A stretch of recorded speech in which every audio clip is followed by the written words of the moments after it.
Political analyst and diversity trainer Asanda Ngoasheng joins us now for some analysis on this matter. Worrying matter indeed, got the nation certainly talking and somewhat divided, but largely on the side of Bongi Mbonambi and largely against what they are calling a British media's attempt at tarnishing the reputation of South Africa after the win. What do you think? Is this just a diversion tactic of some sort? Well, I think, there is, if you saw the game, you would have seen that, it looked like England was going to win that game right up until the last moment. And I think it was exactly at that moment that, the Ox came in. And so I'm not surprised that he's become the target of, these accusations, because he's somebody that came in and changed a game that seemed set to be going to the English side. But do we take it for granted that at a competitive level, at where the Springboks are playing now, issues of diversity management are well taken care of? Well, I think that's the mistake that everybody makes, to think that everybody that is at a level where they are representing a country, whether it's South Africa or England or any other country, are well versed in these issues. But the reality of it is that the majority of people globally, unfortunately, still are not able and do not understand basics, like, for instance, the difference between discrimination, prejudice, and racism. Because racism is not, is not any kind of, it's not any kind of prejudice or discrimination based on race. It's actually, racism is based on a need. It has to have power, it has to have institutions, and it has to have, a history of discrimination. And so it's actually on that basis not possible for a black man to be racist towards a white man, in the same way that, a straight person, a homosexual, a straight person cannot accuse a member of the LGBTQIA community of being homophobic, because it just doesn't make sense. And so these are some of the conversations that luckily this kind of event has brought up. And I think these are important conversations that South Africans and the world in general need to be having, so that people are articulate in the language of diversity and are able to differentiate and separate between discrimination, prejudice, being mean possibly, and possibly insulting, and don't just jump to using the word racism without understanding its context. And I think, it's particularly interesting that here you have a black man from, a former colony of England being accused by a white man from the colony itself of Britain. And that white man in particular, potentially not being aware of the historical implications of an accusation of racism, and not even thinking through that. And so it's going to be interesting to see the detail that comes out of that investigation in terms of how was it phrased. Was it phrased as racism? Was it phrased as prejudice or discrimination? Was it in Afrikaans? Was it in English? Did he hear clearly? Did he not? And I think it's important to always have these conversations come out in the open, because it's how we are able to be aware of just how ignorant most people are about particularly the correct language to use, and about how to be able to separate between institutional forms of prejudice like racism and individual forms of hurt or slight, like being, prejudiced against or being called out or being named in specific ways based on race, which is not racism. So, as you put that distinction, colonizer and the colonized, others are looking at this and saying, well, this behavior of Tom Curry is peak colonial behavior, where a black man, a black player, this time in rugby, constantly having to live under a microscope and being scrutinized. Yeah, this is why I'm saying, what's interesting about it is that he probably just went and, and reported whatever he was reporting. And in his mind, because he is privileged by his whiteness, he didn't think about the implications of any kind of accusation against a black man as a white man, particularly coming from a former colonizer to a colonized country, and you didn't think about the implications for this particular player's future and this particular player's ability to be able to live the moment that was a great moment for him and to be able to enjoy it fully without, undergoing this extra scrutiny and these extra accusations. How do you best, for example, in an environment like rugby, previously a white sport in South Africa, of course, more and more black players coming in, even black leadership in that particular sport actually coming to the fore with the likes of Siya Kolisi. How do you manage the multicultural aspect of diversity in sport? Well, the first thing to do is to ensure that, everybody that represents South Africa has undergone some kind of diversity or sensitivity or cultural sensitivity training so that they are aware of how to engage with people both within the country and also without the country. One thing I've always consistently criticized is the fact that we are, as South Africa, a majority black country. And to this day, while we have a black captain, which is something that people are proud about, and we have some black players, we simply don't have enough black people or people of color in general in the South African rugby team for it to be truly representative of the South Africa that we all want to live in and we want to see. And controversially, particularly for South African rugby, we've seen even some white rugby players move from South Africa and go and play for England.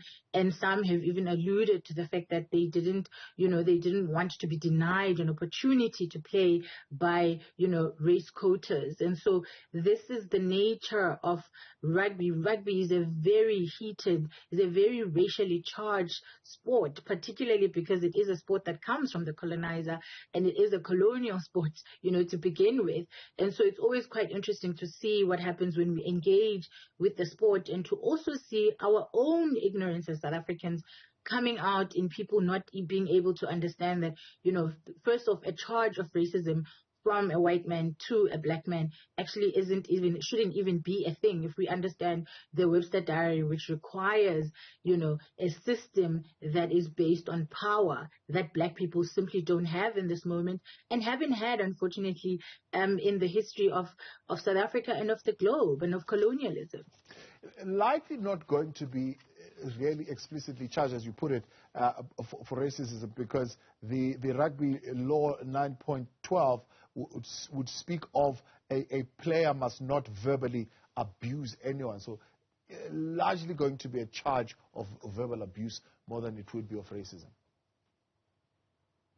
Yeah, I think, this again, it's very important that, this kind of language exists in rugby rules and that it's very clear what it is and what it isn't and what it should be. But again, it's going to be a very difficult case for, international rugby to be able to handle, because it's going to require either of the two to have witnesses who can stand up and say, we heard this being said. It's going to require, either of the two, it's going to require the accused person to also come and say, I'm sorry, I did it, it was a heat of the moment, or be able to kind of speak to whatever it is in that moment that happened. But if it does come out and, the charge is denied, it's going to be a very difficult charge to actually engage with and to actually, decide on, because the problem with issues of racism, of cultural insensitivity, and of verbal abuse and at times even insults is that they usually are often one-on-one engagements. And what you may even find is that, it may actually turn out that the truth is that, the guy was insulted first and was responding. Or it may be that, as many have suggested, that it was something that was said in Afrikaans, and because, the guy didn't have an understanding of Afrikaans, he just assumed that because it was in a language he didn't understand, it would have to be an insult. And again, that on itself would speak to the lack of understanding of diversity and the lack of understanding of particularly the multilingualism of South Africa, because, South Africa is a country that has people who can easily move in one sentence from Afrikaans to English to Xhosa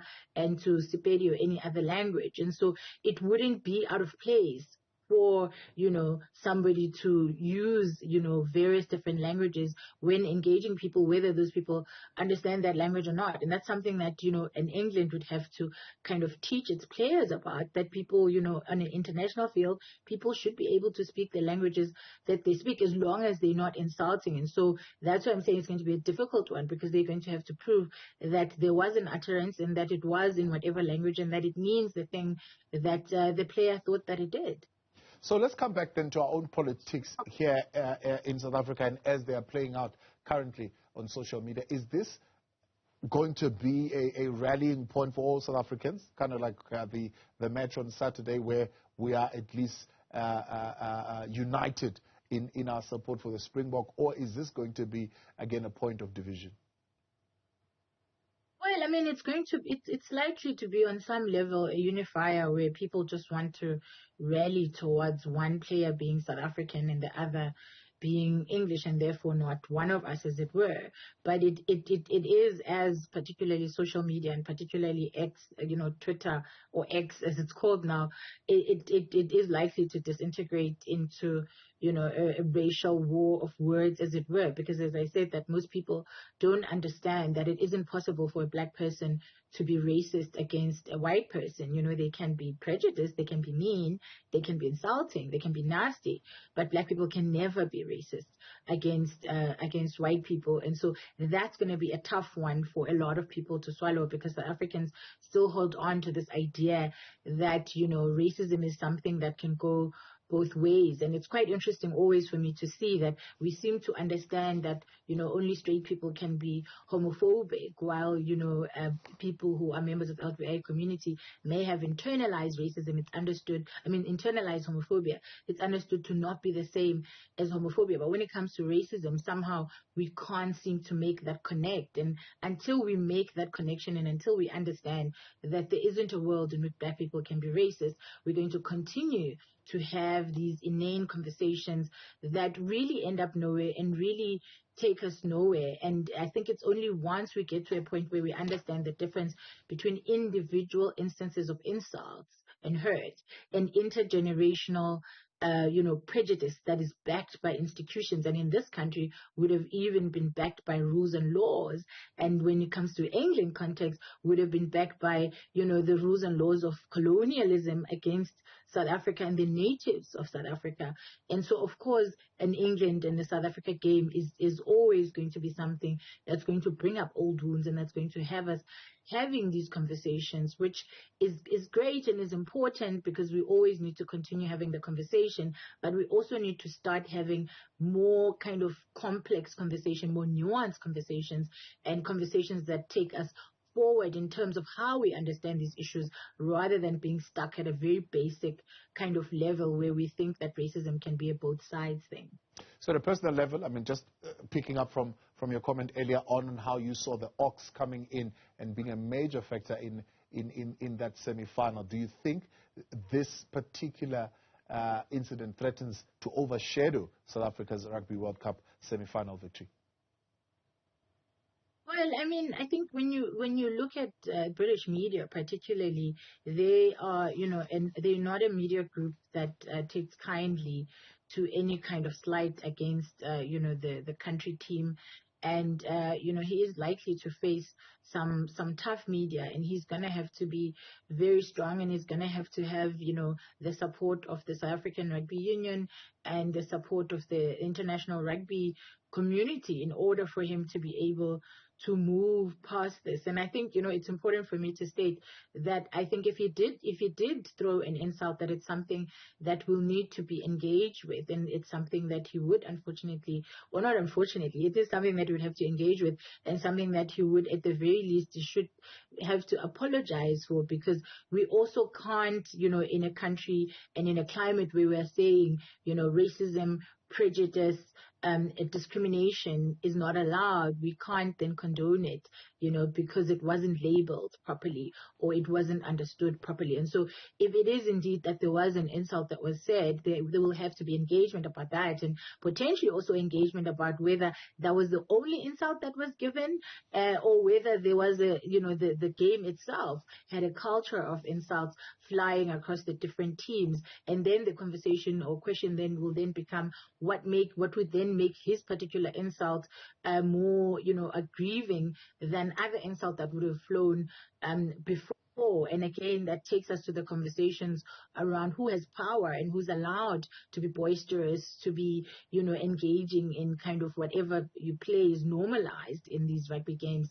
And so these are conversations that need to happen around what is and isn't allowed and what contexts exist and don't exist. And I think what would be said for me is for him to then be caricatured as the person who made rugby toxic or made rugby insulting, if indeed it did happen, instead of us having a conversation about what is the nature of the conversations that happen on the pitch. And I mean, you saw there was quite an aggressive tussle, at the end, which seemed to come from the English side. So are we going to have a conversation about that and what that means and how that comes to be?